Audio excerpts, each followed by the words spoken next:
Վերջնագիր Պուտինին։ Ուկրաինայի նախագահ Վլադիմիր Զելենսկին խոստացել էր հարվածել Մոսկվային, Ղրիմի կամրջին և այլ ռուսական կարևոր ռազմական թիրախներին մայիսի 9-ի շքերթի ժամանակ սակայն դա տեղի չունեցավ,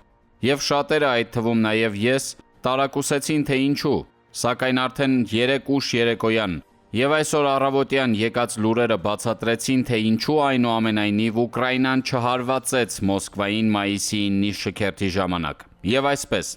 Reuters գործակալության դիվանագիտական աղբյուրները հայտնեցին, որ մոտակա ժամերին և օրերին կհայտարարվի 30-օրյա ամբողջական կամ փուլային, դա դեռ քննարկվում է, զինադադարի մասին։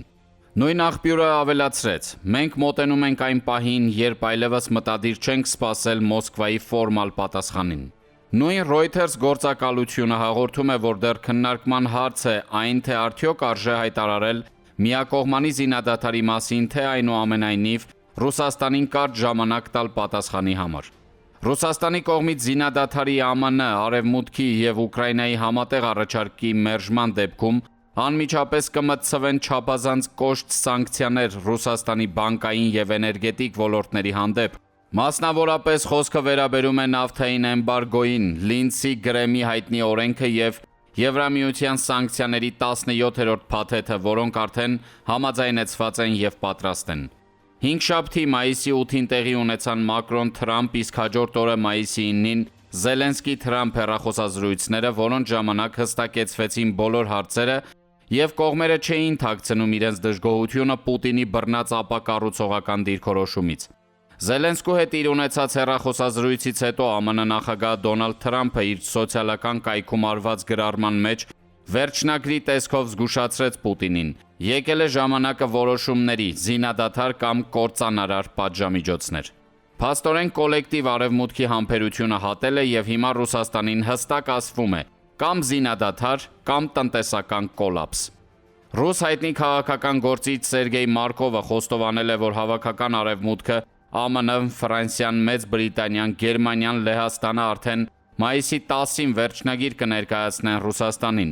կամ 30-օրյա զինադադար կամ կործանարար պատժամիջոցներ և զենքի մատակարարում Ուկրաինային, Տաուրուս հրթիռներ, ստիպելով նրան հրաժարվել Ուկրաինայի դելիմիտարիզացիայի իր պահանջից։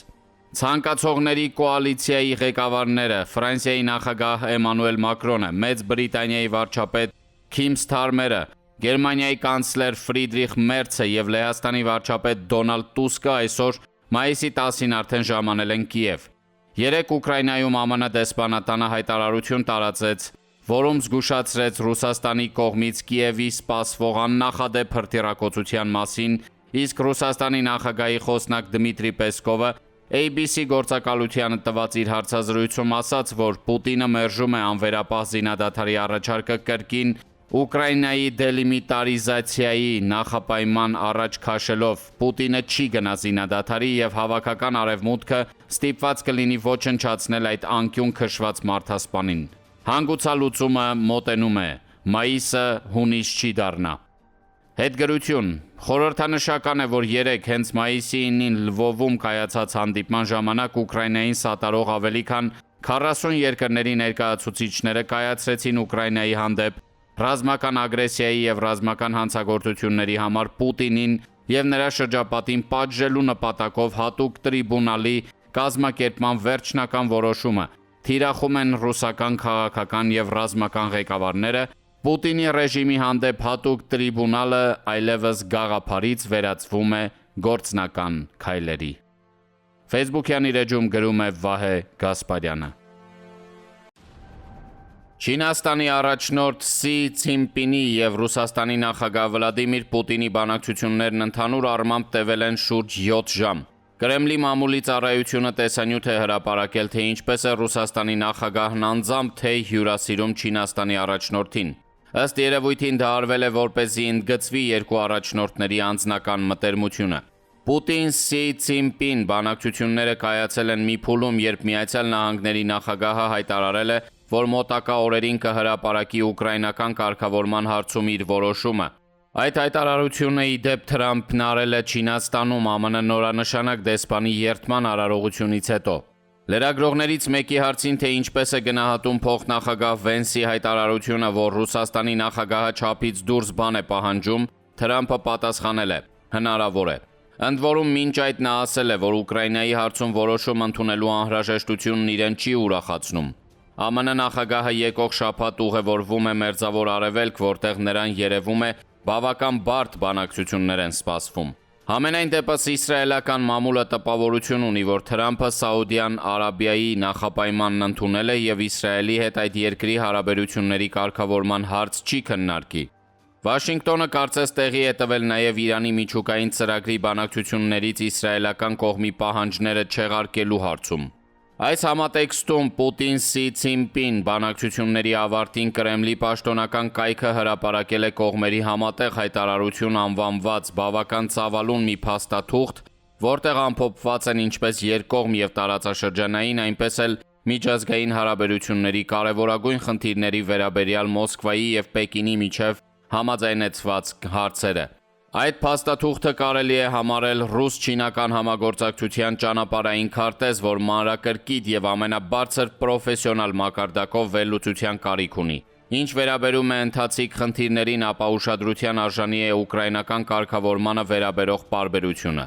Այն ունի հետևյալ ձևակերպումը. կողմերը համոզված են, որ ուկրաինական ճգնաժամի կայուն եւ երկարատև կարգավորման համար անհրաժեշտ է վերացնել նրա նախապատճառները, հարգելով ՄԱԿ-ի կանոնադրության սկզբունքները, դրանց ամբողջականությամբ, համակցվածությամբ եւ փոխկապակցվածությամբ եւ անվտանգության անբաժանելիության սկզբունքը, հաշվի առնելով այդ բնագավառում բոլոր երկրների հիմնավոր շահերն ու մտահոգությունները։ Դիվանագիտական լեզվով շարադրանքն իհարկե չափազանց խրթին է եւ տարընթերցումների եւ մեկնաբանությունների ընդարձակ տեղ է թողնում։ Այդուհանդերձ պետք է երևի ընդունել, որ բանալի արձանագրումը ՄԱԿ-ի կանոնադրության սկզբունքների հանդեպ հարգանքն է։